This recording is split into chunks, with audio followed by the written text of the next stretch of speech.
Election polling ఉంటే 25 తారీఖు నాడు ఏం చేయాలి? ఒక స్క్రిప్ట్ తయారు చేసుకుంటాడు.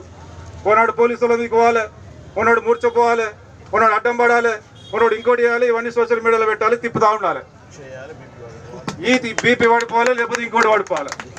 ఈ విధంగా తప్ప ఎన్నడన్నా రైతుల గురించి కానీ, ఈ కరీంనగర్ సంబంధించినటువంటి డెవలప్మెంట్ విషయంలో కానీ, ఈ జిల్లాకో లేకపోతే ఈ రాష్ట్రానికి సంబంధించినటువంటి ఏ వర్గం విషయంలో నువ్వు మాట్లాడినవన్నీ అడుగుతా ఉన్నాం. కేవలం ప్రజల దృష్టి మళ్లించడం తప్ప, కేవలం ప్రజలను పక్కదావ పట్టించి రకరకాలుగా విభేదించి సొమ్ము చేసుకోవడం తప్ప నీకు వేరే ఇంకేమైనా వచ్చా అని చెప్పి అడుగుతా ఉన్నాం.